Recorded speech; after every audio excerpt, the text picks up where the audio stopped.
അമ്പലമുക്ക് വിനീത കൊലക്കേസിലെ ഏകപ്രതി രാജേന്ദ്രൻ കുറ്റക്കാരനെന്ന് കോടതി. Thiruvananthapuram 7ാം additional sessions കോടതിയുടേതാണ് വിധി. 2022 ഫെബ്രുവരി 6-നായിരുന്നു വിനീതയെ കൊലപ്പെടുത്തിയത്. വിവരങ്ങളുമായി ശ്രീനന്ദ ചേരുന്നുണ്ട്. ശ്രീനന്ദ, വിവരങ്ങൾ.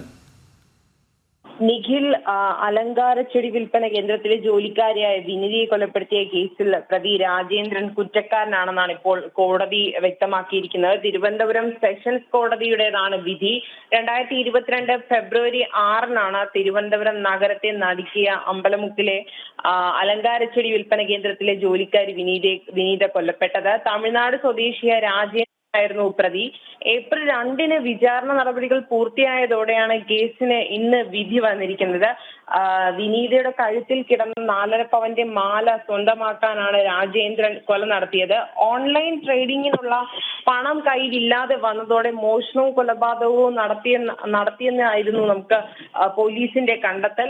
ഈ ഒരു കേസിലാണ് ഇപ്പോൾ ഈ വിധി വന്നിരിക്കുന്നത്. ഈ വിധി പ്രകാരം ഇയാൾ കുറ്റക്കാരനാണെന്നും അതുപോലെ തന്നെ ഏകപ്രതിയാണ് ഇയാളെന്നും കോടതി ശരിവച്ചിരിക്കുകയാണ്. തിരുവനന്തപുരം 7ാം അഡീഷണൽ സെഷൻസ് കോടതിയുടേതാണ് വിധി വന്നിരിക്കുന്നത്.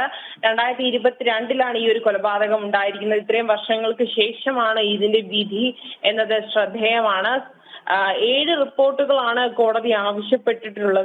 എന്നാൽ ഈ കേസ് 21-ന് വീണ്ടും പരിഗണിക്കും എന്നാണ് ഇപ്പോൾ കോടതിയിൽ നിന്ന് നമുക്ക് ലഭ്യമാകുന്ന വിവരം എന്ന് പറയുന്നത്. നിഖിൽ, ശരി. ശ്രീനന്ദ, അമ്പലമുക്ക് വിനീത കൊലക്കേസിലെ ഏകപ്രതി രാജേന്ദ്രൻ കുറ്റക്കാരനെന്ന് കോടതി. തിരുവനന്തപുരം 7ാം അഡീഷണൽ സെഷൻസ് കോടതിയിലാണ് വിധി. 2022 ഫെബ്രുവരി 6-നായിരുന്നു വിനീതയെ കൊലപ്പെടുത്തിയത്. വിവരങ്ങൾ നൽകുകയായിരുന്നു തിരുവനന്തപുരത്തു നിന്നും ശ്രീനന്ദ.